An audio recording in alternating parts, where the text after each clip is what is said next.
bem, meus irmãos, graças a Deus, né, por esse domingo, o Senhor tem nos abençoado. Bom ver aí os irmãos de manhã, agora outros irmãos que congregam aqui, alguns amigos que estão conosco também, Deus abençoe. E eu queria pedir também para que os irmãos continuem orando pelos nossos irmãos que estão passando por diversas dificuldades, né? A Alexandra, a irmã Vera, que estão ainda no HCOR. A Alexandra está enfrentando muitas dificuldades, continuamos orando por ela, né? Queria orar também pela irmã Irene, né? Acho que eu vi o irmão Luiz aqui, se eu não me engano, ou não, acho que não.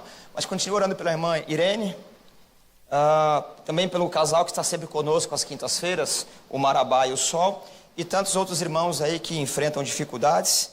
E Jesus disse para nós orarmos uns pelos outros, principalmente por aqueles que estão enfrentando dificuldades. Muito bem, então eu quero convidar você aí a acompanhar comigo. Se você tem a tua Bíblia, por gentileza, abra. Nós temos recurso aqui também da mídia. Nós começamos hoje de manhã a caminhada no nosso livro de João, né, Evangelho de João. Nós vamos, em algumas exposições aqui, eu e outros irmãos, vamos de manhã e à noite, aos domingos, trabalhar porções do texto. Então nós vamos trabalhar agora, nessa série Caminhando com Cristo, no Evangelho de João, o capítulo 1, do verso 19 ao 51. Né? Então é claro que nós vamos fazer um panorama aí, embora procurando não perder muita coisa.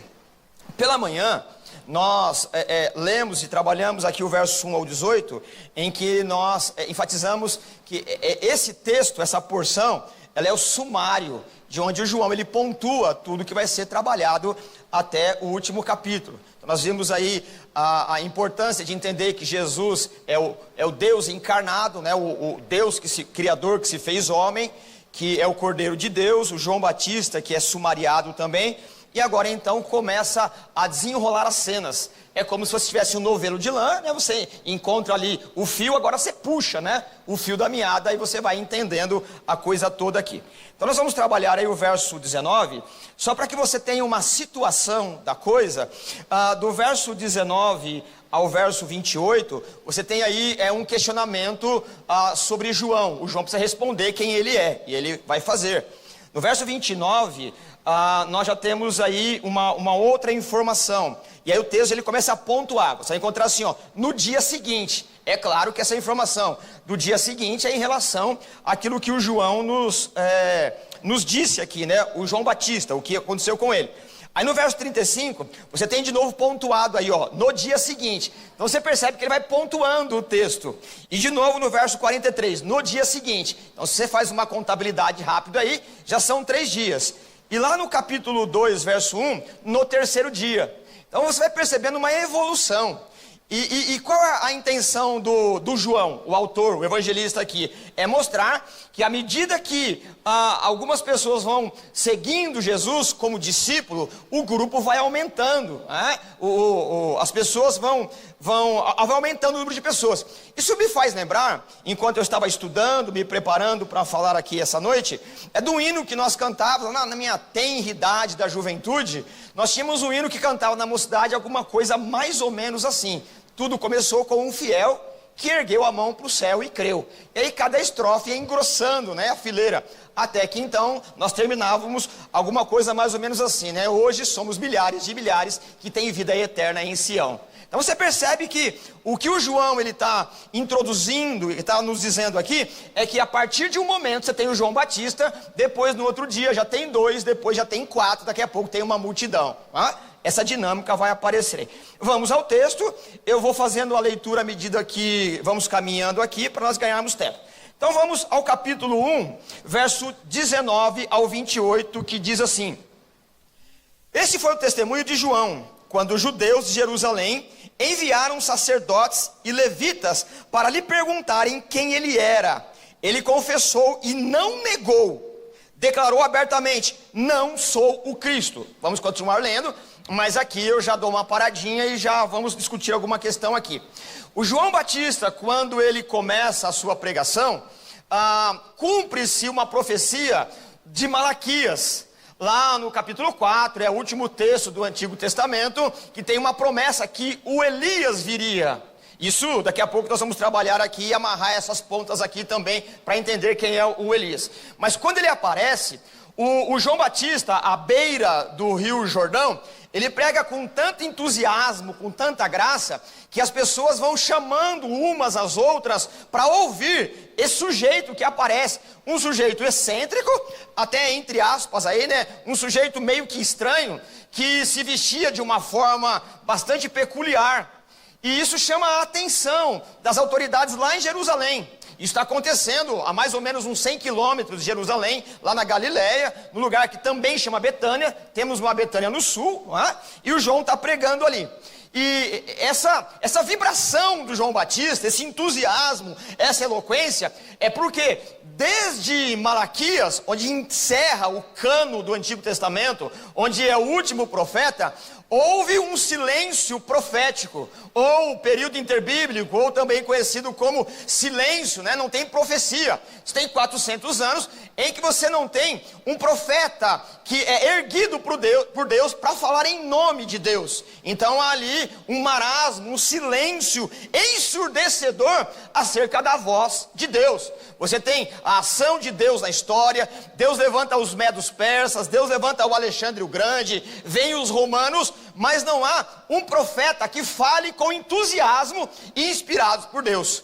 Quando o João Batista aparece pregando, a pregação do João Batista, ela é uma pregação contundente, dura, que confronta a realidade, né? Arrependei-vos e crede, porque é chegada no reino de Deus. Essa simples mensagem, ela tem um impacto muito grande, que boca a boca, indivíduo a indivíduo, vai contando o que está acontecendo num dado lugar meio que abandonado. E aliás, o Isaías, o profeta, ele havia dito que o ministério de Jesus começaria no Vale da Sombra da Morte, um lugar esquecido por Roma, um lugar onde que a economia não avançava, nem Roma se interessava, as pessoas pobres iam para ali, não tinha, a questão econômica estava parada. E o João começa ali, e Jesus aparece por ali também, ao norte da Galileia.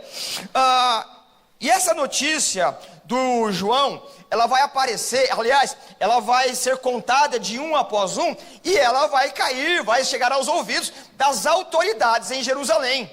E nesse momento, nós vamos ver em várias ocasiões que o templo, ele está cooptado, ele está assaltado pela autoridade romana.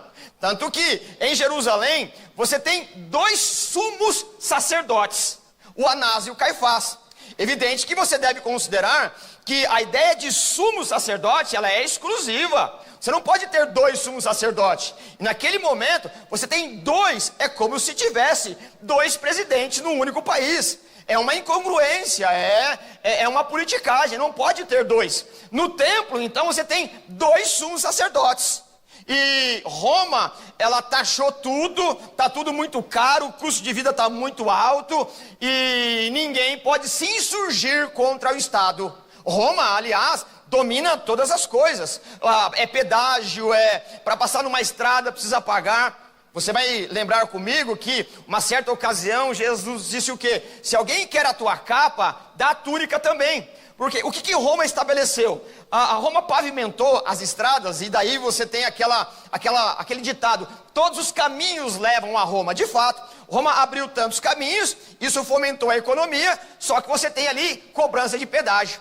E todo cidadão romano, incluindo os soldados, eles tinham alguns direitos. Por exemplo, se estivesse frio e você que não é um cidadão romano tem uma blusa, qual é o direito do cidadão romano? Você tem o direito de nem reclamar de dar a blusa para ele, porque ele é cidadão romano e você é apenas um escravo.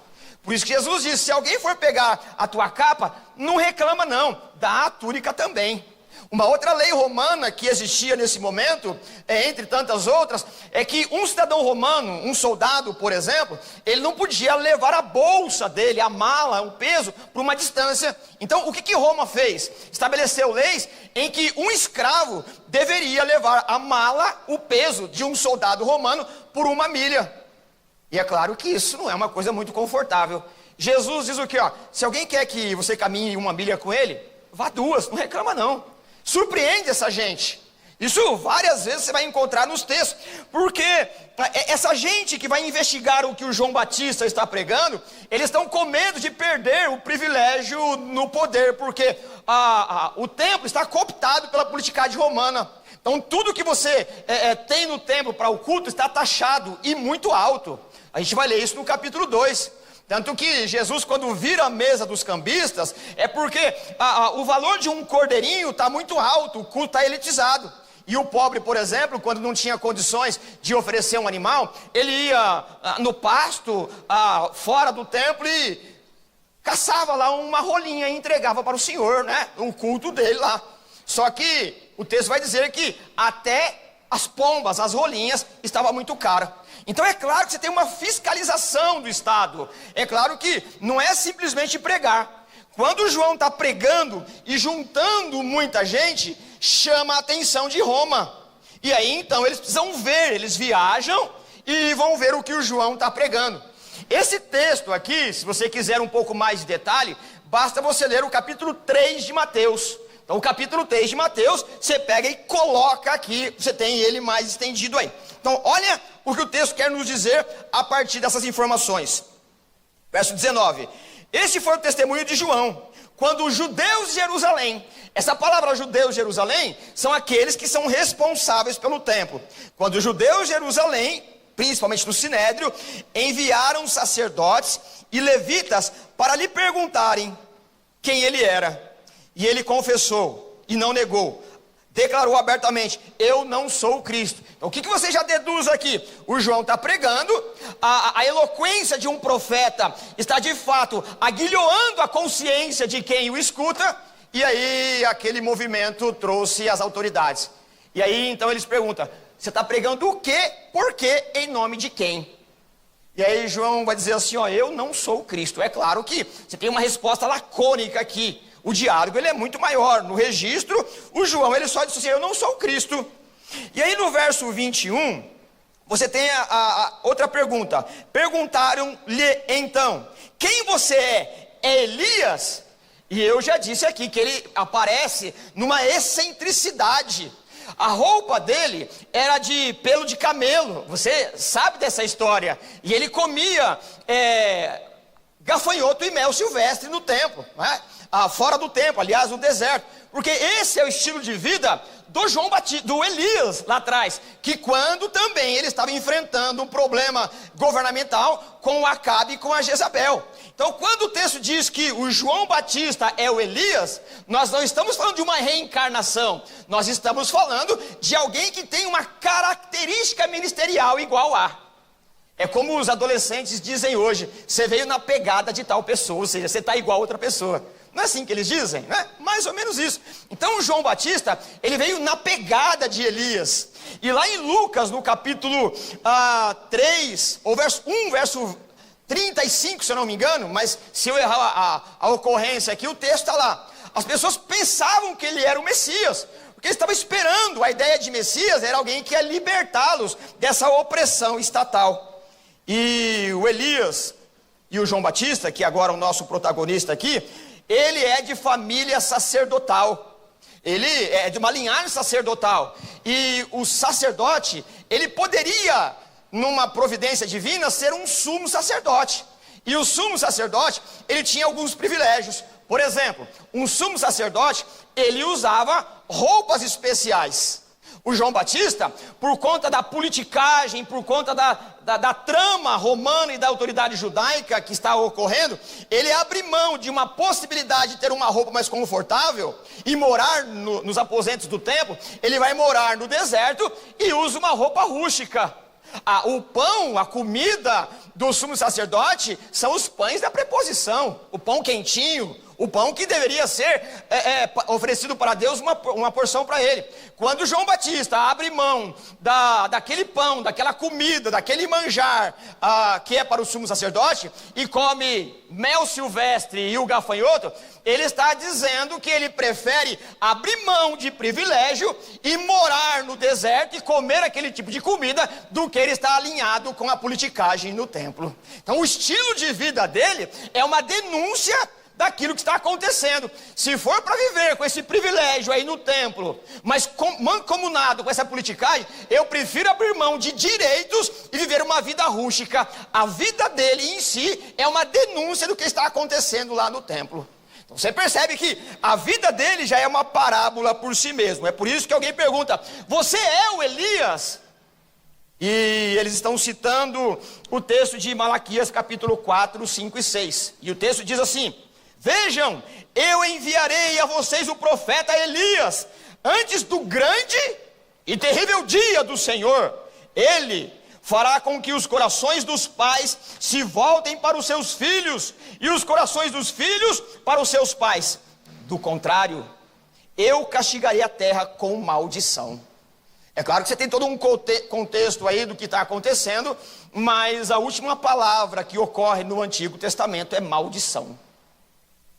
Os profetas, os escritos, tudo que ocorrera não foi suficiente para mudar o coração empedernido de Israel e todos aqueles que ouviram os profetas, mostrando que o único que pode mudar essa maldição é o verbo encarnado, assunto de João. Então, o João Batista, ele é o cumprimento dessa profecia de Malaquias, e ele vai dizer: eu não sou o Elias, eu estou no mesmo vigor dele. E aí em seguida, no verso 21, acabamos de ler, mas uma outra pergunta daqueles que vieram investigar. A delegação de Jerusalém veio inquiri-lo, e eles perguntam: você é o profeta? Aí você tem, né, uma ideia da singularidade. O aí, né, diferente do por quê? Não é ideia de um profeta qualquer, é de o profeta específico. Porque esse texto, ele nos remete a Deuteronômio, capítulo 18, do 15 ao 18. Que lá você tem uma promessa de que, num dado momento, na plenitude do tempo, Deus enviaria o profeta. Esse profeta aí, ele seria o Messias. O texto diz assim, capítulo 18, verso 18, Deuteronômio: levantarei no meio dos seus irmãos um profeta, como você, porei minhas palavras na sua boca, e ele lhe dirá tudo o que eu lhe ordenar. Então, o que está acontecendo aqui? Essa delegação que vem em nome das autoridades em Jerusalém está inquirindo a partir da Bíblia. Eles não estão inquirindo por coisas que fora as escrituras. Eles usam as escrituras. Ora, usar as escrituras por usar não quer dizer que alguém está falando alguma coisa alinhada com o reino de Deus. Citar a Bíblia, até o diabo cita. Citar versículos isolados é muito mais perigoso, ou pode ser muito mais perigoso, do que conhecer o que o texto está dizendo. Não é porque você tem uma caixinha de promessa e tira um texto lá que você aprendeu a Bíblia. Não, é possível que você tenha decorado um versículo bíblico, mas é muito provável que o que você sabe desse versículo não tem nada a ver com a Bíblia. Por quê? Texto sem contexto é pretexto. Então citar a Bíblia não quer dizer nada, porque eles vêm citando a Bíblia, mas fora de contexto. E é daí que surgem as heresias, é daí que surgem os falsos erros. Aliás, a mãe de todas as heresias é a própria Bíblia. Quando qualquer um interpreta de qualquer jeito, tirando o texto de contexto, surgem os mais absurdos que nós vemos aí. Mas eles citando aí e perguntando: você é o Elias, conforme Malaquias? Diz: eu não sou. Você é o profeta, conforme Moisés, Deuteronômio? Eu não sou. E esses camaradas, eles precisam levar uma resposta para aqueles que os enviaram. E aí você vai encontrar no verso 22, e aí precisa sempre pontuar o quê? Quando você está escrevendo alguma coisa, você está resumindo, você não está colocando todo aquele diálogo. Então, essa turma diz assim, ó: finalmente perguntaram, verso 21, quem é você? Nós precisamos dar uma satisfação para aqueles que nos mandaram. Não podemos voltar de mãos vazias. Quem é você? Verso 22.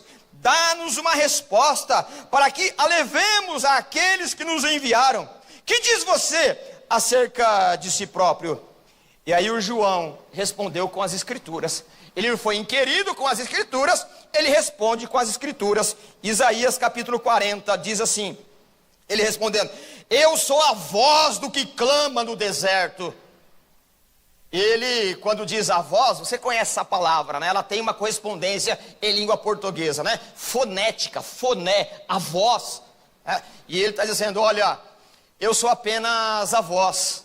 E em tese, em síntese, ele está dizendo: ó, eu não sou a causa de nada. Eu não sou o causador de nada. A voz, ela não é causadora, ela é efeito de alguma coisa. O que João está dizendo, ó, eu não sou a causa de nada disso. Eu sou apenas o efeito. Eu não sou o noivo que será apresentado daqui a pouco. Eu sou o padrinho. Eu apenas vou introduzi-lo. Quando ele chegar, eu saio de cena. Essa foi a resposta de João. Eu sou apenas uma voz que clama no deserto. Ora, irmãos, quem clama no deserto não espera ser ouvido. Quem clama no deserto, clama no vazio. Mas a eloquência da palavra de Deus faz com que aquele que ainda que seja no deserto e clama a palavra de Deus, ele terá ouvintes. É aquilo que nós discutimos em vários contextos, aqui mesmo com os irmãos. E um homem chamado Spurgeon, ele disse que é possível que algumas pessoas que tenham a habilidade do direito, o advogado, é possível que ele fique sem cliente no seu escritório. É possível que um médico fique sem paciente. É possível que o merceeiro fique sem cliente. É possível que o sapateiro fique sem trabalho. Mas nunca haverá alguém que pregue o evangelho que fique sem ouvintes, porque todo ser humano precisa ouvir a palavra do Senhor, ainda que seja no deserto, ainda que seja nos ribeirinhos, ainda que não tenha uma estrutura. Quando há alguém que se levanta para falar em nome de Deus, haverá uma voz, haverá um ouvido necessitado para ouvir a voz do Senhor, esquadrinhando, escrutinando a sua consciência.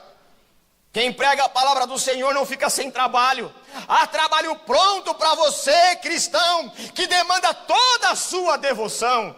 Já cantávamos essa poesia há idos de alguns anos.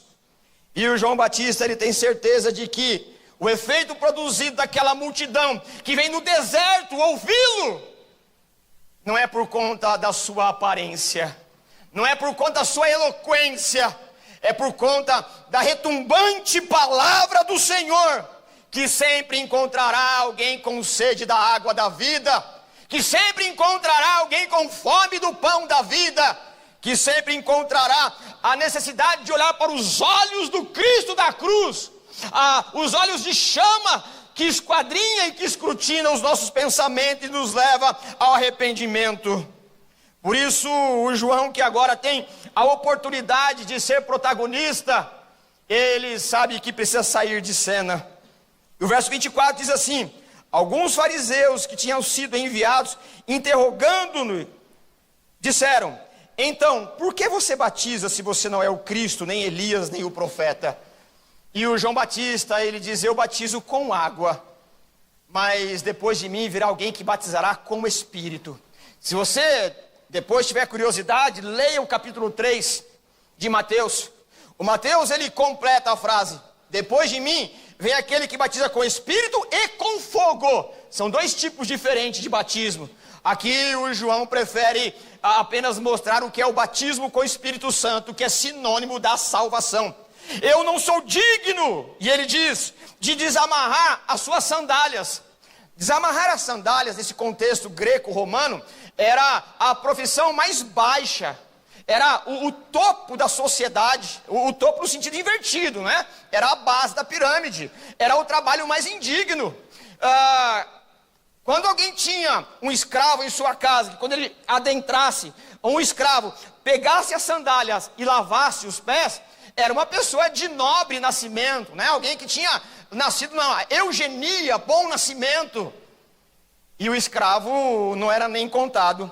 E o João está dizendo exatamente isso, que ele não é digno sequer de tirar as sandálias de Jesus e lavar os pés deles, porque ele batiza com água, que é símbolo do arrependimento, mas aquele que viria em seguida, ele batiza com o Espírito Santo.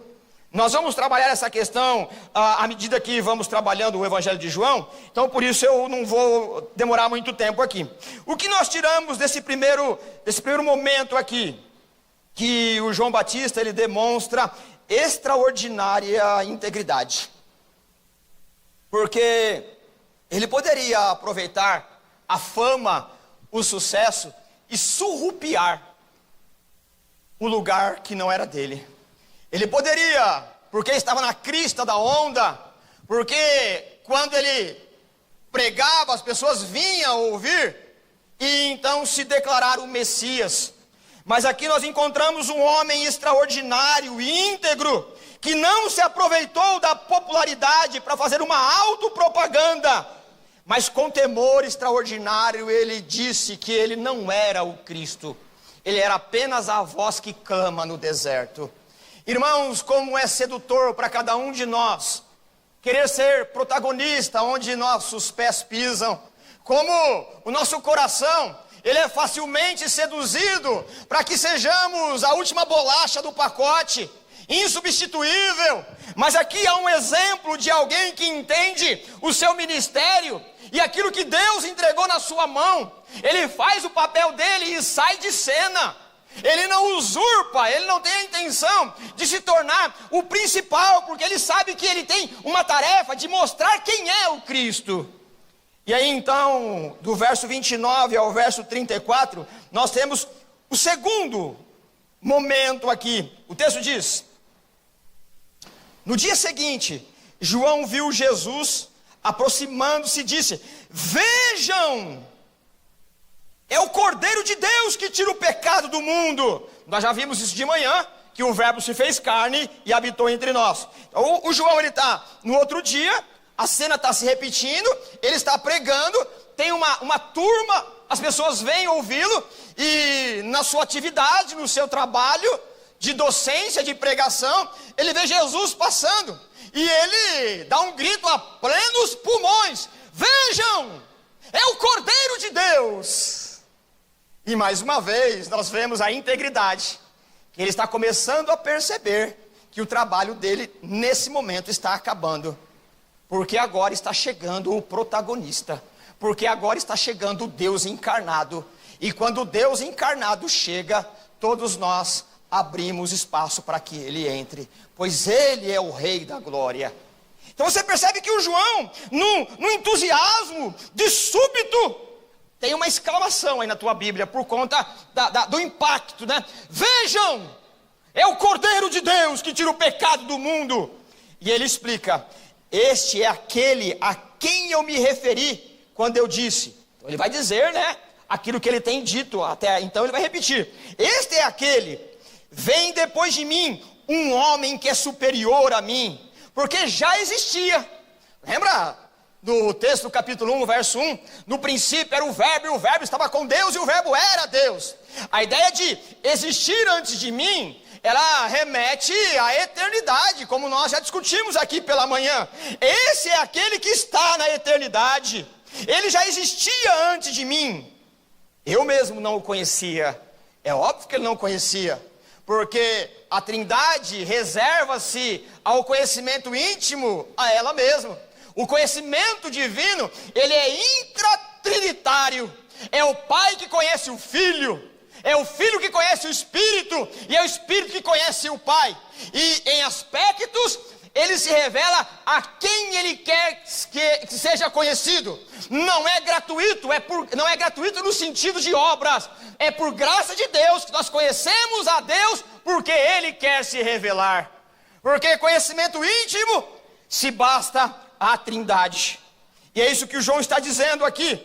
Eu não o conhecia. Verso 31. Mas, por isso que vim batizando com água, para que ele viesse a ser revelado a Israel. Verso 32. Então João deu o seguinte testemunho: eu vi o Espírito descer dos céus como pomba e permanecer sobre ele. O que o João está dizendo aqui é que ele não teria condições de identificar quem era ou quem seria o Messias, porque quando Jesus vem e ele batiza, ele reconhece que Jesus é o Messias, porque há uma revelação especial e exclusiva, que o João é que vê. Não é todo mundo, uma pomba descendo sobre ele. E o João vai dizer, ó, eu sei que é ele, porque na hora do batismo, o Espírito desceu sobre ele como pomba. Então é esse daí que eu tenho dito, é esse homem aí, ele é o Cordeiro de Deus que tira o pecado do mundo. Ele podia apontar, porque agora ele não estava só no entusiasmo Ele não estava apenas falando em tese, mas ele viu a prova do testemunho vivo de que na hora do batismo o Espírito desceu sobre ele. E ele pode apontar porque ele teve uma revelação especial. Ela desceu e permaneceu sobre ele. E aí então o texto ele evolui. Vamos agora para o outro dia, verso 35. O texto diz assim: no dia seguinte, João estava ali novamente, no serviço dele, batizando para o arrependimento. Arrependei-vos, pois o reino de Deus é chegado. No dia seguinte, verso 35, estava ali novamente, com 2 dos seus discípulos. Ele não dá a identidade deles aqui, mas daqui a pouco nós vamos descobrir quem são. Então imagine João Batista com 2 dos seus discípulos, conversando na lida do dia a dia, na ordinariedade do dia a dia. Então acontece algo que é extraordinário, que aliás já vai se repetir, né? Quem que aparece ali? Jesus aparece de novo. E ele diz a mesma coisa, verso 36. Quando viu Jesus passando, ele e 2 discípulos, ele aponta de novo: vejam, é o Cordeiro de Deus. Verso 37, ouvindo dizer isso, os 2 discípulos seguiram a Jesus. Imagine só. Essa é a ideia do discipulado. Quem discipula, não discipula para si mesmo. Quem discipula tem que estar disposto a ser abandonado por alguém maior do que ele. Quem discipula tem que treinar o discipulado a seguir a Jesus, não o discipulador. Quem discipula tem que mostrar que ele está perdido à sombra da cruz. E é o que João está fazendo. Ele está como um mestre, como um professor, com atitude professoral, atitude didática, mostrando que alguém maior do que ele virá. E quando aparece esse alguém, ele aponta, e os 2 que estão aos pés do discipulador o abandonam.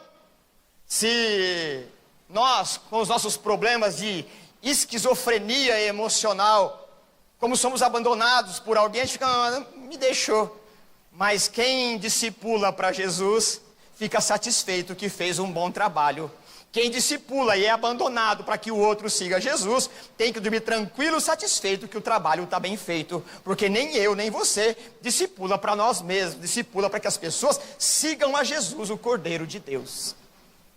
Como pastor é muito bom olhar um público atento, ouvindo a palavra do Senhor. Mas se um dia você tiver que escolher entre uma boa igreja, em todos os sentidos, e seguir a Jesus, não tenha dúvida, siga Jesus. Não siga o pastor, não siga a tua instituição, siga o teu Salvador. Você pode ser o idólatra da sua instituição, é um idólatra do mesmo jeito. Só há um que deve ser adorado, é o Cordeiro de Deus que tira o pecado do mundo. Se você ama o teu trabalho no reino de Deus, se você ama a tua instituição mais do que ao próprio Salvador, não é ao Senhor que você diz amar. Você ama a tua reputação, porque aquele que discipula, discipula para que sigam a Jesus. Ninguém tem reputação como filho de Deus. Ninguém tem uma moral ilibada como filho de Deus. Ninguém pode morrer pelo outro, ainda que possa voluntariamente morrer, não tem o poder de ressuscitar. Aquele que é digno de ser seguido é o Filho de Deus que tira o pecado do mundo. O trabalho está sendo bem feito. Quando João aponta no outro dia, vejam, o texto diz: ouvindo isso, os 2 discípulos seguiram Jesus. Verso 38, voltando-se, vendo Jesus que os 2 o seguia, perguntou-lhes: o que vocês querem? Irmãos, Jesus, ele chega a ser cômico, desculpe aqui, né? Porque ele não simplesmente diz: você vai me seguir por quê? Não, avalia bem o que você quer fazer. Ele não, que bom que você está me seguindo. Ele fala: não, vê o que você quer, tem que tomar a cruz. Quantas vezes alguém quer seguir Jesus e fala assim: não, volta para sua família, não quer ninguém atrás de mim não. Mais ou menos assim. Porque seguir a Jesus não significa estar com a pessoa, o homem, o tempo todo. Mas é seguir aquilo que ele vai ensinar. Mas é claro que eles vão seguir o homem, porque eles têm à disposição ali o próprio Deus encarnado. E olha o que o texto nos diz, verso 38. Voltando-se e vendo Jesus, que os dois seguiam, perguntou: o que vocês querem? Eles disseram: Rabi. Você percebe que o discipulado foi muito bem feito? Porque eles nunca trocaram uma palavra com Jesus. Mas o João Batista ensinou tão bem, que quando eles veem, ele falou assim: o senhor é o Senhor, você é o mestre. Mas de onde você tirou essa conclusão? O João Batista que me ensinou, ele disse que você é o Cordeiro de Deus. Eu confio tanto no meu discipulador, que eu chamo você de Rabi, de mestre, porque ele me ensinou. E eu acredito na palavra de quem discipula. Então a credibilidade do discipulador também é importante. Tem que haver entusiasmo de quem fala de Jesus. Tem que haver uma paixão intrínseca de quem fala de Jesus. Falar de Jesus não é apenas uma reza, não é papagaiar umas palavras, é falar com brilho nos olhos, com elan, com desejo, ao ponto de quando você apontar, falar: é esse mesmo, eu estou vendo o brilho nos seus olhos, eu vou atrás dele porque eu acredito no que você está falando. O João Batista, ele é digno de elogio aqui, porque esses dois chamam Jesus de Rabi, e eles perguntam: onde você está hospedado? Já tem segundas intenções, né? Você está morando aonde aí? Que eu vou lá, né? E aí então eles se acertam. Jesus responde: venham e verão. Esse verbo venham vai aparecer daqui a pouco, um pouco mais de critério aqui. Deixa eu dar uma corrida aqui. Eles foram por volta das 4 horas da tarde. Tem toda uma questão de horário aqui, né? Que eu não vou trabalhar isso. E viram onde ele estava hospedado e passaram com ele todo aquele dia. O João não diz o que eles conversaram, mas aqui a gente fica se perguntando: o que será que Jesus falou para essa gente nesse dia ou no final desse dia? O que eles devem ter ouvido de Jesus? A nossa curiosidade, ela vai ao nível de extrapolar. O que será que Jesus falou para esses dois homens aqui, que mudou completamente a maneira de encarar a vida? Imagine Jesus falando com você a tarde toda. Tem o hino, né? E eu vou sempre lembrando as minhas memórias. E o hino a gente cantava mais ou menos assim: se eu pudesse ir ao céu e ver quantas estrelas tem, se eu pudesse ir para o fundo do oceano e contar isso, se eu pudesse... Mas o que eu queria mesmo é estar com Jesus e olhar nos seus olhos. E o texto vai sendo poeticamente narrado e cantado. E eu acredito que é mais ou menos o que aconteceu aqui. Eles passaram uma tarde e o próprio Deus, aquele que antes do nada disse haja e tudo ocorreu. E eles ouvindo as palavras doces de Jesus por uma tarde. O que deve ter falado o mestre? O que deve ter falado o verbo da vida? Nós não sabemos, mas nós sabemos as consequências, porque o verso 40 já começa a identificar André. Um dos que estava lá é André, irmão de Simão, o Pedro. O Pedro não está aqui ainda, mas está o irmão, o André. André, irmão de Simão Pedro, era um dos dois que tinha ouvido o que João dissera e o que haviam seguido Jesus.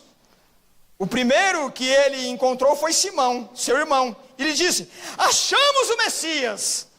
Porque essa tarde que eles passaram com Jesus, o André e mais o outro, que possivelmente é o Felipe, não sabemos, eles agora têm certeza, porque eles tinham uma ideia por conta do discipulado de João.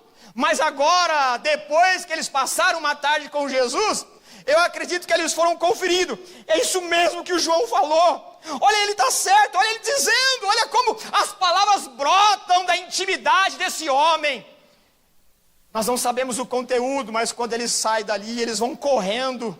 E o André vai em busca do Pedro e diz: Pedro, venha! O que aconteceu, André? Achamos o Messias! Nós não sabemos o que ele falou, mas o que ele falou mudou a vida desses dois homens ao ponto de eles saírem entusiasmados e não fazerem contabilidade, mais nada da vida, e foram anunciar. Quem ouve sobre Jesus não pode reter no coração, porque inunda, porque transborda, porque vai além. Não tem como não falar do amor maravilhoso do Senhor, da graça que nos alcançou, da graça que nos salvou. O verso 42 diz que eles levaram o Pedro a Jesus. Jesus olhou para eles e disse: você é Simão, não é? Não é filho de João? É. Agora você é chamado de Cefas. Mudou o nome dele. A questão do nome é só uma característica de ministério. Vamos adiante. Mas o que eu quero ressaltar aqui, para ir para o último diálogo, é que o Pedro, que tem o anúncio dado pelo seu irmão, se torna protagonista da igreja. É o Pedro que se torna a pedra. Jesus vai dizer lá, não a pedra da salvação, mas ele que é o chefe dos apóstolos. É o Pedro que é a liderança da igreja em Jerusalém. É o Pedro que se torna protagonista. E o André? O André fica meio que esquecido. Muitos de nós nem lembram do André, porque muitos dos grandes homens de Deus, eles são conduzidos a Jesus por gente anônima. Quantos homens como Spurgeon, John Wesley, Lutero e tantos outros foram conduzidos por gente anônima. Então eu não sei para quem você vai falar sobre Jesus, mas você pode estar colocando na história da igreja alguém que tem um papel fenomenal, mas tudo começa pelo seu entusiasmo de falar de Jesus. A questão não é quem você ocupa, ou qual o papel que você ocupa. A questão é que nós vamos levando aos pés da cruz aqueles que desejam ouvir. E o que Deus vai fazer é a soberania dele. É possível que você não tenha um protagonismo do Pedro, não seja um Lutero, um Agostinho, um Wesley, um Spurgeon, mas é possível que você leve alguém que tenha uma capacidade eloquente no reino de Deus. A alegria do servo do Senhor não é estar na crista da onda, mas conduzir as pessoas para que Deus faça com que cada um ocupe o ministério que Deus de antemão determinou. E aí então nós vamos para a cena final, verso 43. No dia seguinte, como eu disse, vai pontuando, né? Então nós temos aí o terceiro dia desde a primeira narração. O texto diz assim: no dia seguinte, Jesus decidiu partir para a Galileia, quando encontrou Filipe. E para o Filipe ele disse: siga-me. E o Filipe seguiu. O verso 44 diz assim: Filipe, como André e Pedro, era da cidade de Betsaida. Filipe encontrou Natanael e disse: achamos aquele sobre quem Moisés escreveu na lei, a respeito de quem os profetas também escreveram, Jesus de Nazaré, filho de José. O Filipe incrédulo, o Filipe não dando ocasião ou importância, mesmo que haja um entusiasmo na voz do seu irmão, ele perguntou o Natanael, o Natanael, né? Verso 46, Nazaré? Nazaré era desprezado, né? Nazaré era um vilarejo ali, alguns estudiosos vão dizer que na época de Jesus viviam ali 20, 25 famílias, um lugar esquecido. Quem vivia ali estava num lugar onde não tem saneamento básico, já era precário no Império Romano. Ali então era aquilo que Jesus chamou de o vale da sombra da morte, que de Nazaré não pode vir nada. O Natanael, ele é incrédulo, dizendo: pode vir alguma coisa boa de Nazaré? Eu não posso me furtar aqui, né, ao momento cômico. É como se dissesse: pode vir alguma coisa boa de Carapicuíba? Sabia que vocês iam rir. Sabia. Isso é inveja, né, irmãos? Né? Quem não nasce lá, né, não sabe a alegria que é morar num lugar desse. É a mesma coisa, né? Pode vir alguma coisa boa de Nazaré? Impossível. É como se dissesse: ô Filipe, ô André, né? Olha bem, cara, de lá, vê se vem um profeta de lá. Não vem. De lá não sai nada de bom, cara. Você está equivocado, você está obnubilado, você está confuso, você está entorpecido, você não viu direito, de lá não vem ninguém. E aí, a resposta de quem crê no Evangelho não é argumentar, é convidar. Vem você mesmo e tira aí as suas conclusões. A ideia é de que a melhor maneira de nós nos desvencilharmos da nossa incredulidade é olhar a verdade com os próprios olhos. Irmãos, não adianta discutir com quem está convencido de alguma coisa. Não adianta. Se a pessoa não quiser constatar os fatos, é dar murro em ponto de faca. Não adianta discutir quando uma pessoa ela está determinada a crer naquilo que ela tomou como verdade. Não adianta. Se nós somos chamados para discutir, vem ver, levanta as provas, faz uma análise, usa o seu bom senso, analisa. Mas é claro que aquele que viu Jesus, ele fala com entusiasmo, vem você, vem você mesmo, eu não tenho palavras. Parafraseando, né? O verso 47 diz assim: ao ver Natanael se aproximando, Jesus disse: aí há um verdadeiro israelita em quem não há falsidade, ou em quem não há dolo. Então imagine, né? O irmão convenceu e disse assim: ó, faz o seguinte, vem você mesmo. Ele está caminhando, mas antes de chegar, não é o Natanael que diz, é Jesus. Fala assim: ó, você é um verdadeiro israelita em quem não há dúvida, não há dolo. Você é um israelita verdadeiro. E aí, o Natanael, ele é um pouco azedo, um pouco áspero, tóxico, venenoso. Eu lembro da minha sobrinha, Carol, ela falou assim, tá o coração peludo. Ixi, tá o coração peludo, né? Ela disse, tá o coração peludo. Você me conhece de onde? Você dizer que não há dolo, você nunca me viu. Ao ver Natanael se aproximando, aí está um verdadeiro israelita em quem não há dolo. O Natanael perguntou, você me conhece de onde? Jesus, ele diz assim, eu vi você quando ainda estava debaixo da figueira, antes que o Natanael te chamasse. Quando o Natanael ouve isso, olha a reação dele, verso 49. Então ele declarou, a palavra declarar aí é de aclamação. A palavra que está colocada aí é uma ideia de um elogio a uma divindade. Tanto que é provável que o Natanael está usando aí o Salmo 2, verso 6. Que o Salmo 2, verso 6, você tem uma palavra de identificação messiânica.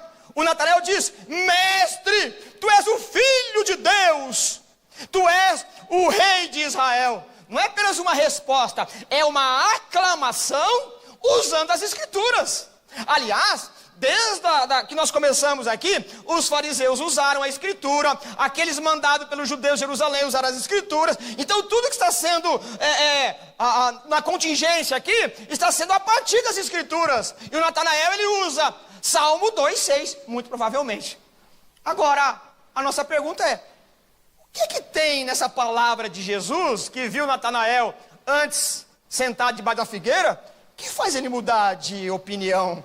Alguma coisa tem que estar ocorrendo aqui, porque esse sujeito é incrédulo, ele vai numa má vontade terrível, ele responde de uma maneira ácida, e quando Jesus diz, eu te vi sentado na figueira, ou debaixo da figueira, antes que o seu irmão te chamasse, esse cara se ajoelha e aclama. Muito bem, todo judeu, ele, depois do trabalho, era digno para um judeu ter uma árvore debaixo da casa, no quintal, que fizesse sombra. Você vai encontrar esse relato várias vezes no Antigo Testamento. A ideia é de que um bom judeu, ele trabalha para ganhar o pão de cada dia, que é um mandamento, e ele tem que separar uma parte do dia para estudar as Escrituras de forma investigativa, para descobrir de onde viria o Messias. Você vai encontrar várias vezes o Salmo, né? Bem-aventurado o homem que tem a sua família, que tem no seu quintal uma oliveira, porque essa ideia de fazer sombra, e ele sossegado ficar procurando. Aquele que esperava o Messias, que viesse salvá-los para a eternidade da mão desse despotismo, desse autoritarismo romano e da religiosidade dos judeus, ele ficava numa parte do dia no texto. Vamos ler aqui, Naum, Provérbios. Será que eu encontro onde que vai vir? Será que algum profeta diz? E Jesus está dizendo assim, ô Natanael, você me está me procurando, cara, por meio das Escrituras. Eu sei que você está me procurando. Você está todo dia debaixo da figueira procurando. Eu te achei primeiro. Está me procurando? Mas foi eu que te achei. No capítulo 5, verso 39, Jesus vai dizer: examinais as escrituras, porque cuideis ter nela a vida eterna, e são elas que de mim testificam, e corroboram com isso. Todo judeu que esperava a vinda, a encarnação do verbo, ele ficava procurando: será que o Jeremias vai dizer? Será que o Isaías vai dizer? E então Jesus diz: você está me procurando, mas foi eu que te achei. Foi o Senhor que te achou. Foi o Senhor que te encontrou no vale da sombra da morte. Foi o Senhor que te encontrou no estado de miséria e de angústia. E foi o Senhor que te chamou para salvar. Não foi você que descobriu o Evangelho, porque o morto não deseja nada. Você só começa a querer a vida quando o Espírito de Deus te traz a vida, que abre os seus olhos. E você então entende que Jesus é o Senhor. Mas a coisa toda, ela não termina aqui. O texto ainda diz, no verso 50, você crê, porque eu disse que o vi debaixo da figueira, você verá coisas maiores do que essa. Verso 51, então acrescentou: digo-lhes a verdade, vocês verão o céu aberto e os anjos de Deus subindo e descendo sobre o Filho do Homem. Essa cena, ela se remete ao texto de Gênesis, e ela está citando e comparando o caso de Jacó, o enganador, que quando ele tem um sonho, ele vê o movimento dos anjos, e aí então a coisa tem sentido, porque o Jacó, ele não é um bom israelita. Em Jacó, o nome enganador já denuncia quem ele é. O Jacó, quando está numa hora decisiva da vida, ele trapassa, por isso que ele chama usurpador, enganador. E Jesus está dizendo: você não é Jacó, você me busca honestamente. Você não é como Jacó, você está errando o alvo, mas você está me buscando. Você é um israelita em quem não há dolo. Você, lembra, Jacó foi mudado o nome para Israel. Você não é o Jacó, você é Israel de verdade. Mas eu já te encontrei. E agora não tem mais intermediário de anjos subir e descer. Não tem mais escada. Você vai ver coisa extraordinária. E qual é? Agora você tem o Filho de Deus. O que você vai ver agora não tem intermediação de anjo, não tem intermediação de profeta, não tem intermediação da religião ou do Estado. O que você vai ver agora é a extraordinariedade do Filho de Deus encarnado. Eu, o Cordeiro de Deus, vou te revelar coisas maiores. Eu termino aqui mostrando que os profetas desejaram viver a época que nós vivemos. O Isaías, o Davi, o Jeremias, o Ezequiel viveram revelações maravilhosas e esplêndidas, mas nenhum deles puderam participar da obra do Evangelho concluída. Eles não tiveram o anúncio do Cordeiro de Deus encarnado. Eles não tinham a história pronta da crucificação, da ressurreição de Jesus. É por isso que nós estamos vendo coisas maiores, não no espetáculo que eles viram no sentido profético, mas nós já recebemos o Filho de Deus. O Cordeiro de Deus já tem um significado muito maior para mim e para você. É por isso que você está aqui nessa noite, honrando e adorando aquele que morreu no teu lugar, aquele que te salvou não para o momento apenas, mas para a eternidade. Nós já temos visto coisas maiores, mas ainda há o último capítulo da história. Jesus voltará, nos dará um corpo de glória, e nós estaremos com Ele por toda a eternidade. Coisas maiores ainda está reservado para aqueles que amam o Senhor. Por isso que Ele nessa noite diz com voz eloquente na intimidade de cada um: você verá coisas maiores do que essa. Você já veio, você já viu. E Ele diz que já te achou. E Ele diz: você é meu. E todo aquele que o Pai dá, de maneira nenhuma será lançado fora. Que Deus nos ajude a perseverar. Vamos orar. Te louvamos, Pai, por ter revelado esse grande amor. Assim como Natanael, nós esperávamos, Senhor. Nós buscávamos a salvação. Mas foi o Senhor que nos achou. Foi o Senhor que nos salvou. Foi o Senhor que produziu em nós o arrependimento. Nós estamos aqui celebrando a vida que temos, Obrigado por essa noite. Obrigado pelo coral, obrigado pela música, obrigado, Senhor, por participar da ceia que o Senhor disse para participarmos até o dia que o Senhor retornasse. Obrigado por esse momento. Obrigado por tudo que o Senhor faz por nós. Tenho certeza que coisas ainda mais extraordinárias o Senhor revelará a nós. Nós te louvamos agradecidos em nome de Jesus. Amém.